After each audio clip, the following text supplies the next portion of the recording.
via fiber. The former, I was incorrect, and I was writing to this program that you are member of Piper Factory, but he is a former member of Piper Factory, also Doctor of Jurisprudence, President of Estonian company Kama House in Tallinn, and private pilot with 2,500 flight hours. Correct. And managed firms in United States, Germany, Finland, and now in Estonia. And there you go. Thank you very much. Welcome. Thank you for having me.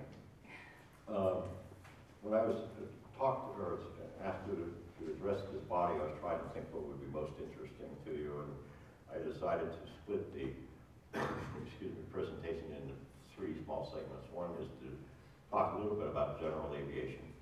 2 is then using Piper aircraft as the model of the development of the light aircraft industry or general aviation industry. Present how the system develops in the United States and a brief history there. And then finally, to talk about manufacturing possibilities. You know, you've had, I saw an ISO discussion and various other discussions on this, but it's more rudimentary because I believe that in Estonia, that manufacturing possibilities exist in this country. You have a trained workforce, it's a cheap workforce, and you've got a worldwide market for people who want to buy things. So I'll get into that when we get to the project. But those are the 3. And I forgot to do the slide that says that. First thing I want to talk about is what is aviation, general aviation. And general aviation essentially is any flying aircraft that is not commercial, meaning, in other words, it doesn't follow a route and a schedule, it departs and lands every day at the same time, or some schedule of such. So in that, you're lumped a whole bunch of things that come through that, including civil aviation, and it's other than military and airline, but it's private and commercial too. They could be, you can have a commercial operator who's operating on an irregular schedule. He wouldn't follow into the non-GA activity. As you can see, general aviation involves a wide number of aircraft types, from business biz jets to trainers to home builds to aerobatic types, racers, gliders, warbirds, parafighter, medical transports, cargo transports, hang gliders. It runs the entire gamut of what we normally understand as commercial. I think the reason general aviation is important is because it involves more than what we all think of air transportation, which is airlines. It's going from point A to B, like from London to New York, or even from Estonia to London. And most of the populace in the world and most of the people who are trained in anything to do with aircraft go, of course, to the commercial side, because that's where, as we say in English, all the action is. That was not always so, however.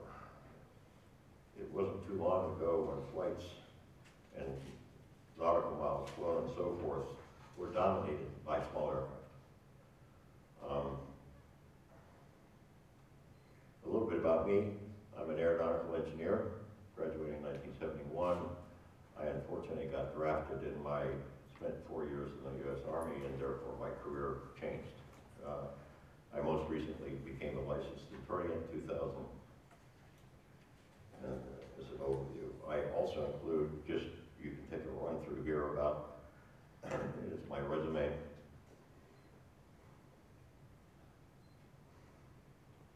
I also speak Finnish and German. Thank you to the Language Institute, although I was an exchange student in Finland. I have a long corporate history. They're neither law, although they're all related, because I was with Piper for a while, and I was been with Lake Aircraft and a few other people, but I've got roughly 20 years of senior management experience, and basically was on the financing side of development, acquisition, expansion, planning, and so forth and so on. Just briefly, just some of the companies I've worked for. You'll know, for example, Lig aircraft and Piper aircraft. I also worked with the Swedish government to try to acquire aviation businesses and then tried to help people modify or move from location to location. In Finland, I was the president of a company that manufactured automobiles, and in Kamahaus in Tallinn, we have the prototype, actually. I was in Finland 2 summers ago, going to lunch with some friends of mine, and the original prototype drove up, and I struck up a conversation with the owner. He moved to Indonesia and offered to sell it, so we have it there. I also sold aircraft in Germany for a company called Bluetex. It was a Piper aircraft dealer. In the old days, i.e. before corporate takeover, almost all the aircraft manufacturers operated on a 2-tier distribution system. The first one was the factory, and basically none of them did factory direct except for some kind of fleet sales, like to a flight school or something. They sold to a dealer or distributor rather, who usually one distributor per country or per region, and then the distributor had the right to offer dealerships to people to work there. Now, for our way of thinking, it made a lot of sense because the distributor was the person on the ground. He had his finger on the pulse of what was happening in the general aviation area, and he also lived by selling airplanes and parts. Then he could control the dealers directly, so we didn't have to have a whole bunch of marketing and salespeople within the corporate organization to manage our sales. So it made a lot of sense to us.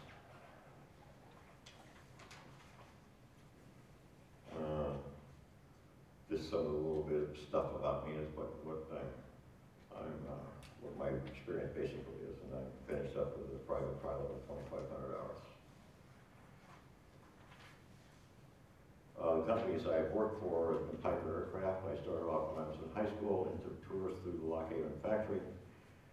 I worked as an engineering assistant for a company called Evangelair, who was developing a corporation when I was going to engineering school to service out-of-the-way areas that needed emergency transport. For example, to either bring their own people in or to take patients out to hospitals and so forth. And it was a unique design. And I think it did get built, but there weren't very many of them. But it was designed specifically to be able to operate in unimproved areas.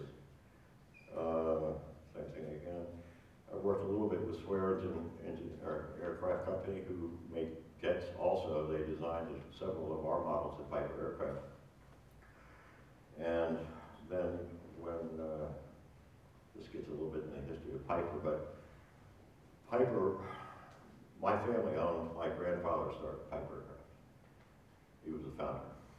And we lost control of the company to a stock war in 1969, which was then taken over by banker Punta, who no longer exists. But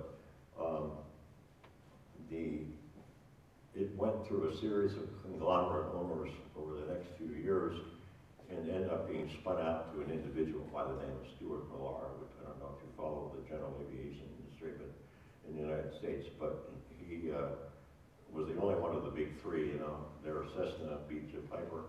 They went back into private hands after they were corporately owned. And I went to the new owner trying to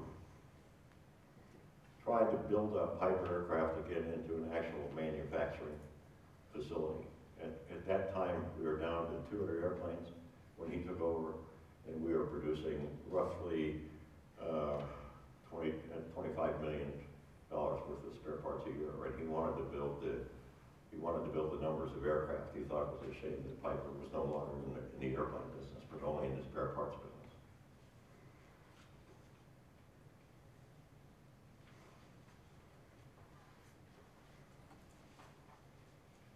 So the first question of the day, if you want to know about Piper aircraft, is how did William T. Piper, my grandfather, get started in the aircraft business? And the answer is he was out of town, which sounds like a flip answer, but in fact it's true. My grandfather was 48 when he first got involved with Piper aircraft. And up to that point, he was an oil man. They very close to the surface, so it's easily found. In 1927, the stock market crashed, heralding the beginning of the Great Depression, which caused a lot of turmoil, I guess you would say, in commerce of all kinds, not just in aircraft, but in everything else, and an overall decline in high 20% in unemployment and various other kinds of things. As a consequence, all the small communities, specifically in the Northeast, that used to have industry no longer had jobs. And it was up to the city fathers of each of these little communities to start something called a development fund, and they would try to locate and bring to their communities businesses that would employ people, and that was the objective. Grandfather was out of town on a trip with his oil business, and when he got back, he had a meeting with the meeting of the head of the development fund, who sat in his office and said, I have good news and bad news. Essentially, the good news is we've got an aviation company.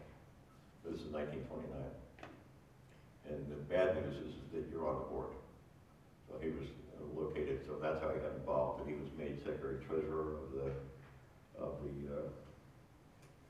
the new corporation. A little history of Piper Aircraft, like in thumbnail form, is it was founded by the Taylor brothers in 1927. It relocated to Bradford, and that was out of New York.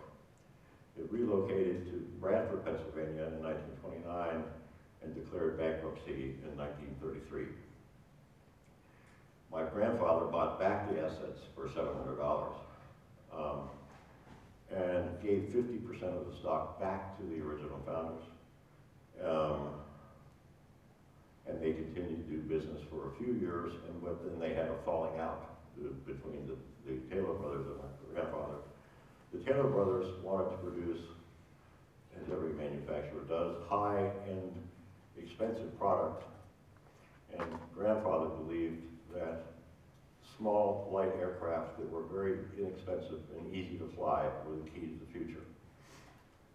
And based on that division, they did start something called, the first Cub was called an E2 Cub. And I don't know if you know any of these designations. Some of them are famous, like the J3 Cub was the one that was used during World War II, and it happens to be J3 because it was the J model of the Cub that had been developed. It started off as an A model.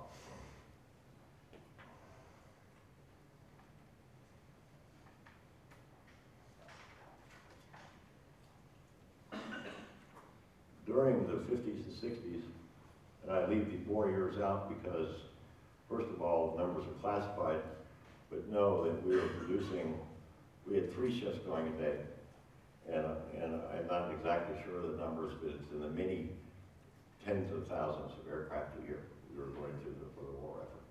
When the war ended in 1945, and everybody went home, since we had trained so many pilots, all the aviation industries of the industry believed that there would be a tremendous need for aircraft because of so many trained pilots. Because unlike a car, although a little bit like a car, you need to have a license to operate an aircraft with passengers. But the training is much more complex than a car is.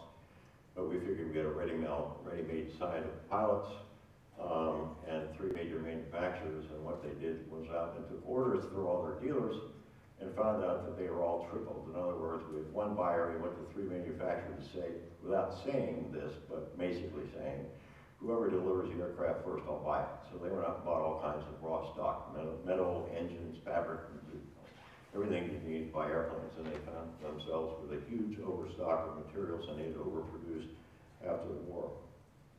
My grandfather I'm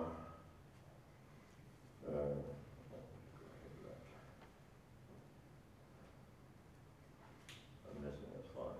Here we go. Oh, anyway, his unique marketing strategy. Grandfather's marketing strategy was not to market airplanes, but to market airports. Because with an airport on the ground, you're going to have a fixed-base operator who will operate the airport, make sure the snow is cleaned off and all the things were fixed. And he would also serve as a salesperson, a local salesperson, as well as a person who would do manufacture. So he created a small business, but without the airport, you were going to have none of those three. And besides that, the airport gave, in the United States anyway, to the world, a gateway to the world at large. Remembering that in the 1930s, or 40s rather, streets were fairly rough and speeds were very slow, and you could fly at 100 or about 60, 50, about 100 and, let's see what that would be, well, 100 miles an hour, it was 160 kilometers an hour, and literally pass everybody on the road. It cut your speed by three-fourths. If a trip would normally take by car an hour, in an airplane would take 15 minutes. And if you have long distances to go, which we did in the United States, it was really the best way to travel. And our weather there is also better than yours is too, so it was a natural policy. His next strategy was to keep building training aircraft, because without training aircraft, you can't move up and sell more aircraft, more complex aircraft. So the first one was the Cub, and that's the way it started out, and we developed a 4-passenger, which is called the Tri-Pacer. And then in the early 60s, we went to a metal-skinned aircraft as opposed to fabric skin. And then we got a bigger metal-skinned airplane, and then we got a twin metal airplane, and so forth. That was the development of our products. But there is a, and I don't have a chart of this either, there's a pyramid scheme how we used to sell airplanes, which is, first of all, you got to train pilots. Secondly is, once you get the pilots trained, a certain percent of those people will buy a bigger single engine. A certain percentage of those people will buy a bigger single engine, or a performance single engine, or a twin. And then into the twin, a light twin, medium twin, and a heavy twin for light aviation. When you start to get to the top of this pyramid, obviously the numbers go down, but without having a base of the ability to train pilots cheaply and well, you're not going to get the upper tier.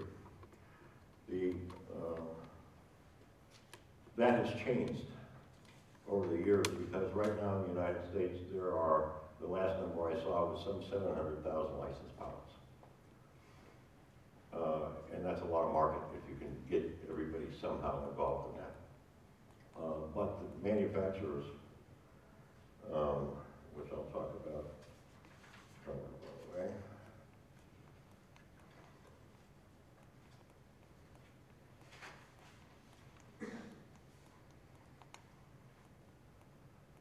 There were 3 manufacturers that scoped the American aviation picture. One was Beech Aircraft, Cessna Aircraft, and Piper Aircraft. They were all owned by individuals, specifically Walter Beech, Clyde Cessna, and William Piper. They were very heavy competitors with each other.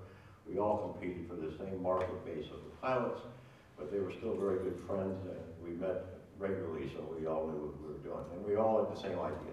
Build the base that'll get you to the top, because even if somebody goes to an airport and learns to fly, like many people did, and they wash airplanes or whatever they could do, and they could do that in exchange for flying time, then they would get a little bit higher, get up a higher rate and work for an airline. Even our airline pilots, mostly in those days, came from civil aviation, not military aviation.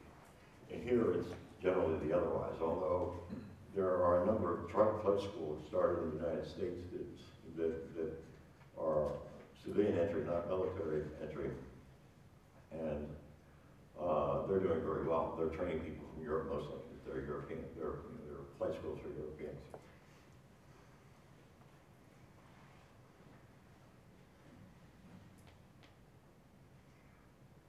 Let's talk a minute about the post-war market. Between 1945 and 1970, all 3 manufacturers produced altogether roughly 6,000 units. And they were roughly a third each. Toward the end of that period, Cessna ended up taking more and more of the market because they had a bigger variety of markets, and they were taking close to 50% when Beech and Piper were following behind with 25%. In the years 1971 to 1979, we had an explosion of aircraft production. When it went from $6,000 to 6,000 units to a high of almost 18,000. units. So, in the years 1980 to present, we're doing between 1,000 and 2,000 with an occasional flip of 3,000 units a year. The big three are still there, although there's some other comers that have joined into the manufacturing thing, especially on the small size, because technology has allowed you to expand in composites and various other materials rather than stuck with the standard aluminum.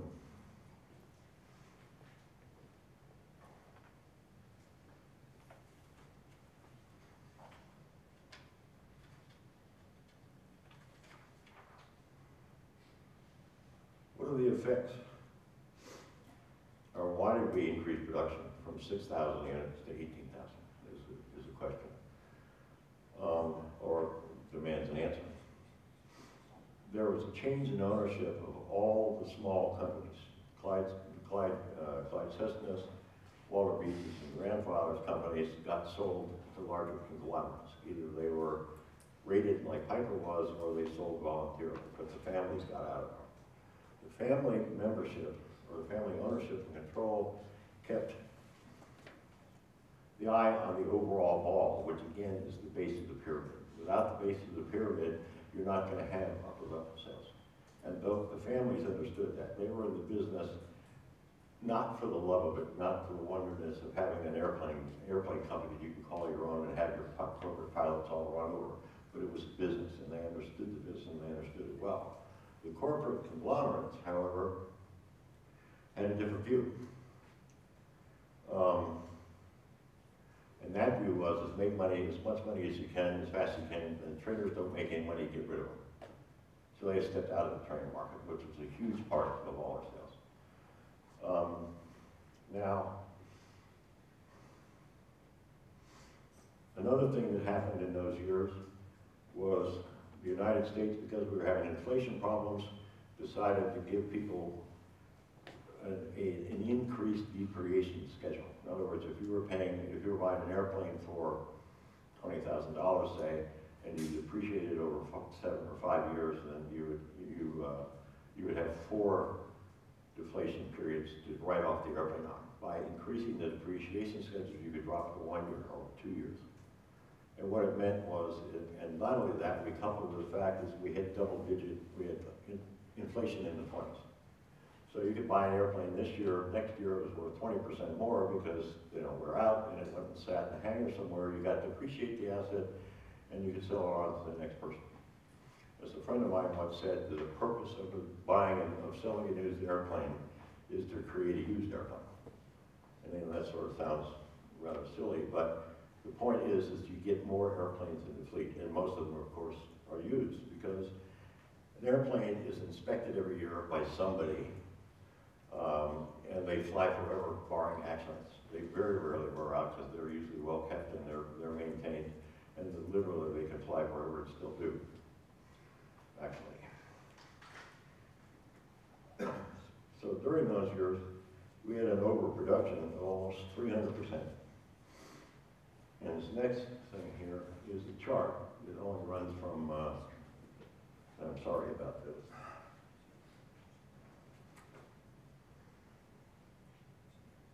The late 70s, I'm not sorry, the late 70s, the 60s, where's the button here, okay. These are the 60s, and you'll notice the increase up through the 70s to 18,000 units, and then immediately it started to fall off and stayed level thereafter. So we are roughly running between 1/6 to 1/3 of what we were producing as an average before the war, because there are just too many products out there. There are too many used aircraft that were not being flown, that were being stored, that were kept being sold, and it destroyed the used market because there was a bunch of them out there that people could choose from. And since used aircraft and new aircraft are tied together, you sell a new aircraft when the used aircraft price is also high. So increasing the number of used aircraft in the market, you lower the price of the used aircraft, and there's no reason to buy new aircraft because it's really the same. There has not been much that has changed in general aviation except some of the newer composites and the avionics, which is the biggest change since probably 1960. They're really the same aircraft, it's just the same platform. Everything else, anything that goes around accessory-wise may be different, but basically the airplane's the same. So an airplane that's 20 years old is pretty much the same as a new one. What were the effects of overpopulation? As I said, they just buy aircraft and store them. The new aircraft prices were going up 20% by year. So they were making money by just letting the airplane sit there at an appreciated value, and then you could not only make your depreciation write-offs, but you could also sell the aircraft because it was now depreciated and just pocket the money on the, based on price. It depressed the market because of the expansion of used aircraft out there. Hence, the purpose of a new aircraft sales created used aircraft. And by 1980, the production was down around 1,000. And it stayed there at 3,000 ever since. For example, as my point about Piper aircraft produced over 140,000 models during its lifetime. That's up through about 2010. Of that, the last number I heard of was there are over 100,000 still flying. So since 1930, say, to 1910 is 90 years. So 90 years of production, most of which is still in the air and still flying. And they've all been upgraded with different avionics, and they have things that we didn't have that. The current general population worldwide of general aviation is 320,000. Now that includes jets, biz jets, and various other kinds of things that go with it. And of those 320,000, 2/3 or 200,000 are still flying, which tells you again of the longevity of what happens, because the more complex aircraft like jets and things have more stuff to go wrong, it becomes more expensive to fix, and they don't fix them as often.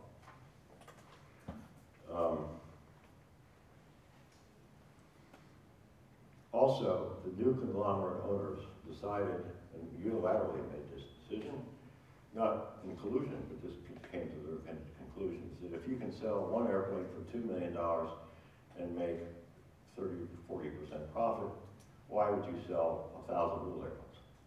It makes economic sense from a short-term management point of view. As far as what's going to happen in the future, since we're really not training the pilots, nobody knows. It's just it's a non-question. And the world now is starting to think more in terms of commercial travel. We used to say that it was in a small aircraft, as opposed to buying a ticket on a commercial aircraft, was 1.8 seats. In other words, you needed to have 2 people in your airplane to make it price competitive with the airlines. Now that's no longer true because of the fuel costs and various other things that occurred. But when we were selling a bunch of airplanes, it was just as easy. For example, I would fly very often between Lockhaven, Pennsylvania, and Vero Beach, Florida, and I would drive in a light twin, and it would take me 6 hours to get from Lockhaven to Vero Beach. If I went commercially, it would take me 8 or 9 hours. And not only because I have to go to the airport, get there 2 hours in advance, change planes twice, there's an hour in between there, and by the time I got to the end, it was a longer time accrual, and not only that, I could choose my schedule when to go rather than when the airlines would need to go. You're smiling. And it gets worse because as the predecessor of my predecessor here, if you're looking at a 30% increase, a 30% increase in traffic over the next 10, 20 years, you got a problem. Now, general aviation never took out very much in Europe. I sold airplanes out of Hamburg for quite a while. And part of the reason was it was just damn difficult to get around. You had, as you were pointing out, there were a number of jurisdictions that you flew through. I would go from Hamburg up over toward Denmark, and when I get toward Denmark, I got switched to Sweden's ATC, who then charged me 40 marks just to even talk to them. I never landed at the airport, I never used their facility. They would just say, hey, I'm flying through there, and they say, okay, and they send me a bill in the mail for 40 marks. The other thing I think, and this is more of a political belief than anybody ever said to me, again, he knows about the autonomy of the individual airspaces and who controls what. I think that for a long time, at least when I was flying in Europe, the idea was it was too easy, and with an airplane you could go from Stockholm to Switzerland in a couple hours. And since you go through a whole different customs procedure there, usually you could be smuggling anything you want to smuggle, and the states didn't like losing that autonomy over that travel, so they tried to make it as expensive and difficult for people to travel on small airplanes. As a consequence, there's really no reason for small aircraft in Europe. You can get anywhere by train or by car or so forth, and you can by aviation. And even though the rules are pretty much the same, 40 hours for the private and so forth for the for the IFR ticket, the instrument ticket, they're pretty much the same. But how much it costs you to rent an airplane, for example, was 2 or 3 times what it was in the United States. So everybody kept the numbers of light aviation or small craft lower.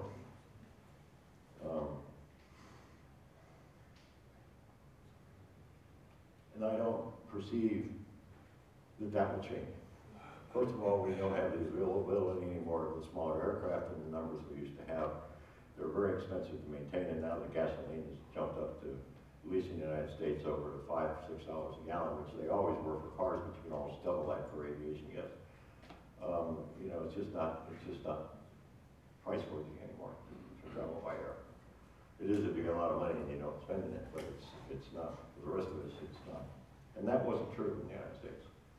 There was a lot of farmers, for example, who lived in the Midwest, and the only way they could get to market was to fly. The distances were just too darn far.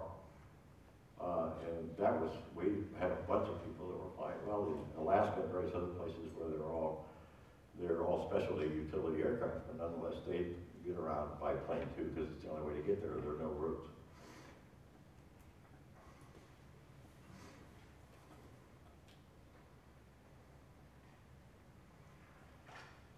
Now, the final part of our presentation, which I don't know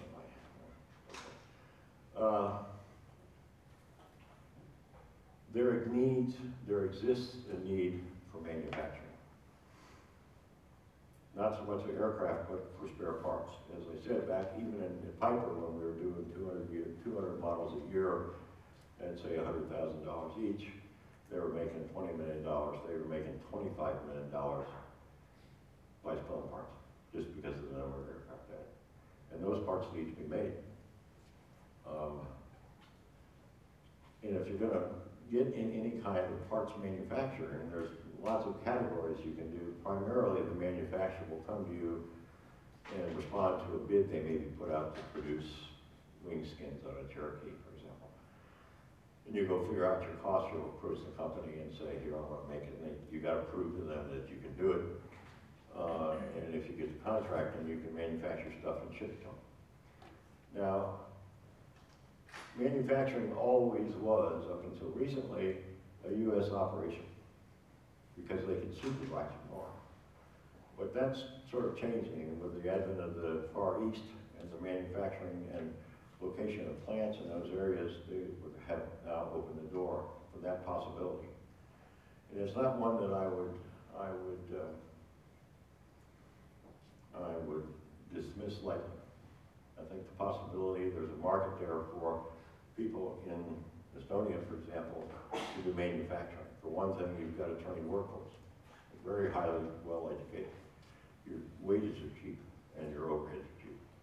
And that puts you in direct competition with the market aspects coming out of the Far East, and they're shutting down their production anyway because fuel cost from shipping stuff anywhere is becoming more and more expensive. You're in the center of Europe. You have no customs duty borders, any of that stuff.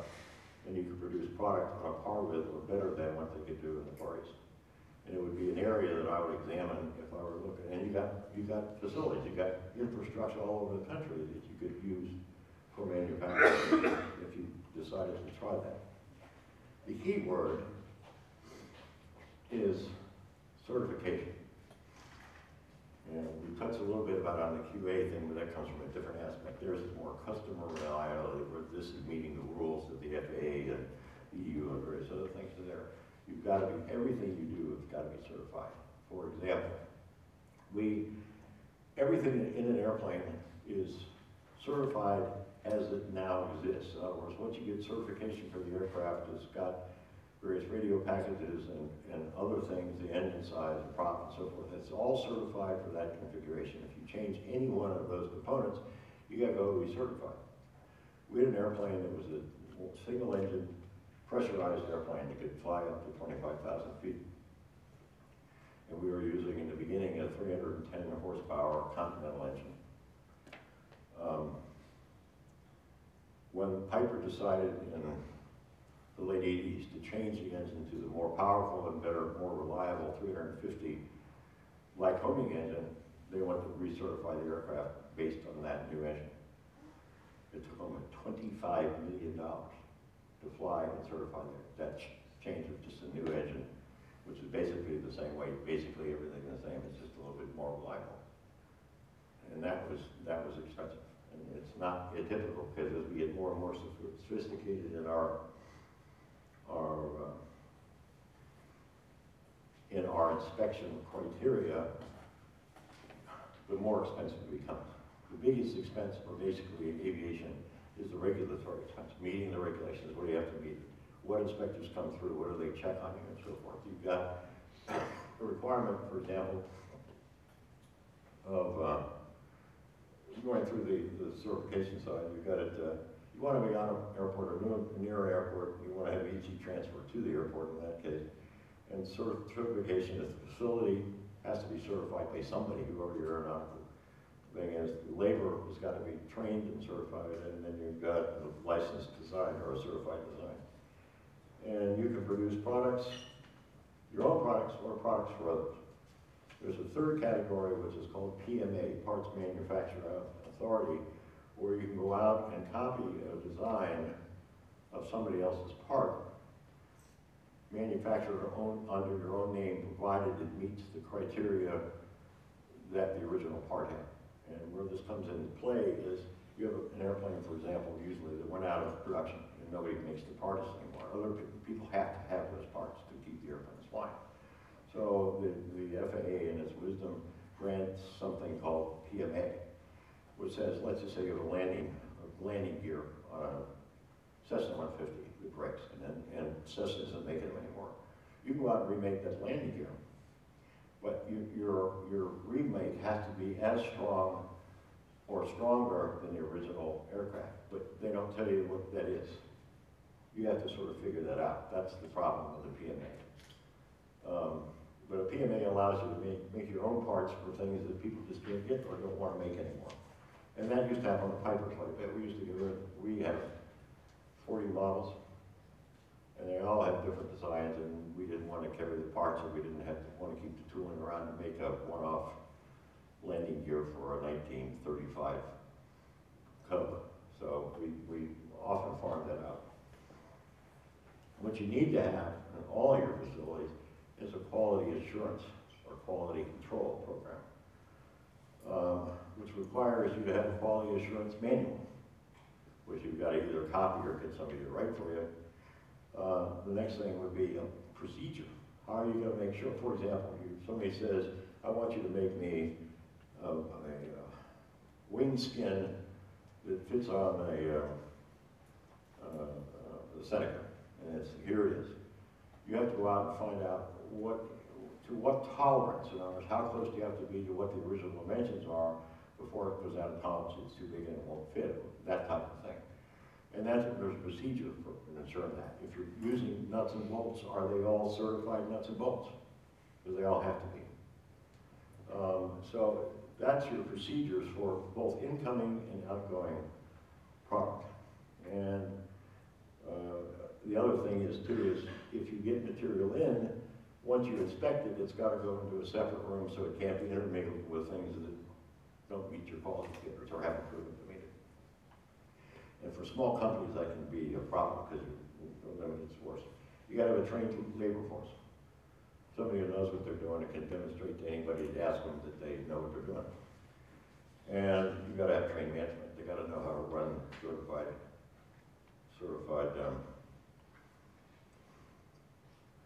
your people, your labor force.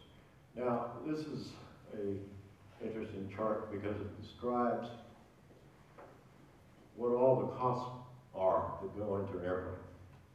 For example, you'll notice here, let's start, direct labor is here. See the blue and blue, these get sewed together. Direct labor is 10%. So if you have an airplane that costs $200,000, you're going to pay $20,000 in direct labor, just the guys putting the parts together and assembling them on the floor.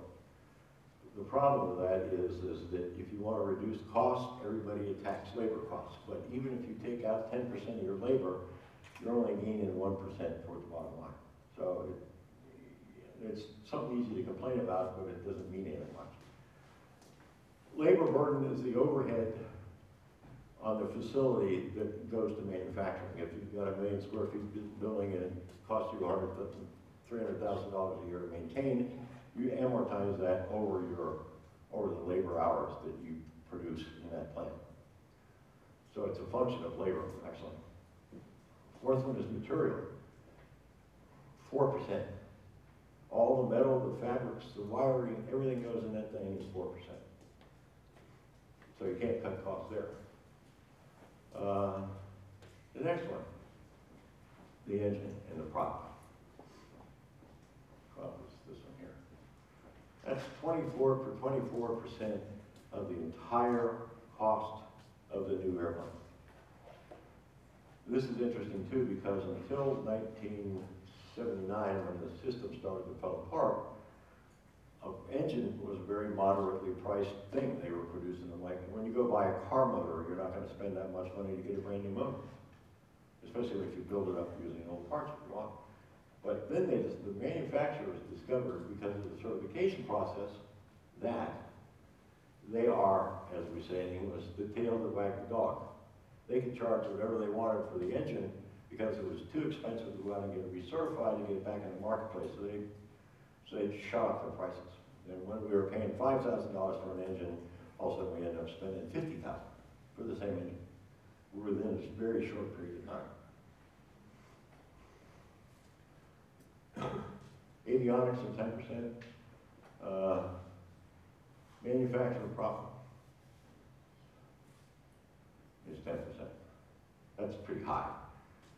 And but it's high because of the biz jets are in this mix as well as the prop planes.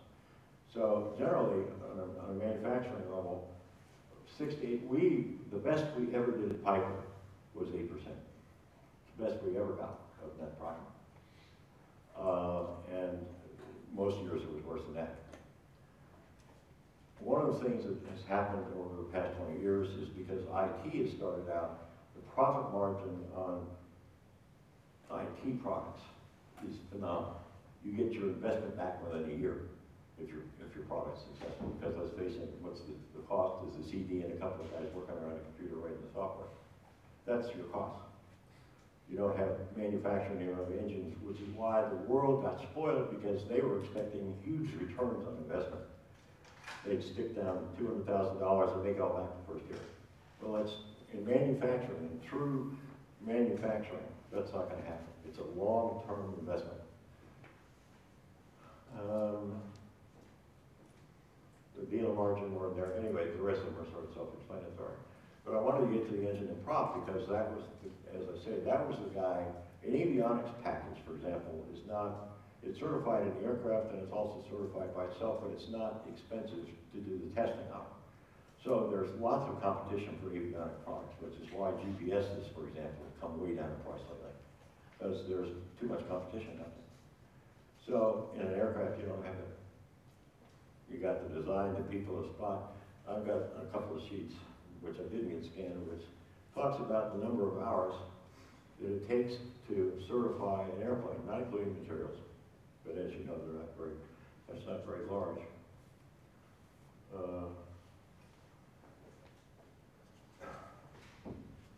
going to get it out here. For example,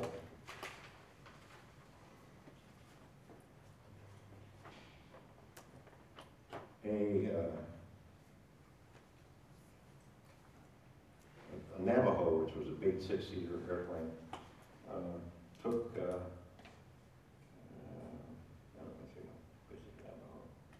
$38 million in development costs, not including the flying we had to do it. That wasn't there. Even back to the beginning, the Cherokee line, which we had several models of, basically horsepower and size, was $13 million. The expense of certifying a product is immense. But I would urge you to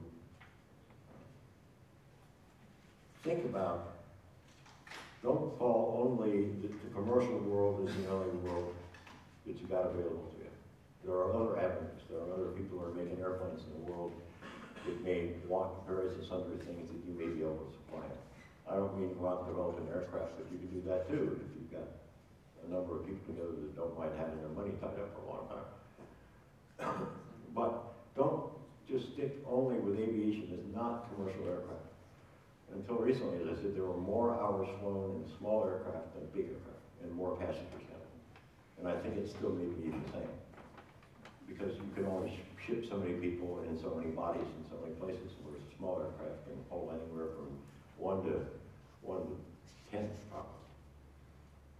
Anyway, if you do decide to go into manufacturing anyway, I'll remind you of the saying that my grandfather said when somebody asked him once how many people worked at the Piper plant. And he replied, about half of them. So whatever you think you're going to do cost-wise is going to cost you longer, it's going to cost more and take longer. But it's still worthwhile to do. It was a great business to be in, and still is. We, just before we lost the company in '69, had 5 locations and 7,000 people. And one anecdote to that is that we were a small Pennsylvania company. We lived in a town with 9,500 people in it, and every one of our workers and management staff, up through senior management, were homegrown. Talented people you can find anywhere. You just got to open the door and let them flower, and they will. You'd be surprised. Is there any questions? On küsimusi? Või jätame need äkki paneeldiskussiooni jaoks? Yes. The questions in the panel discussion. Okay, when's that? So, thank you, Bill. Okay, sure.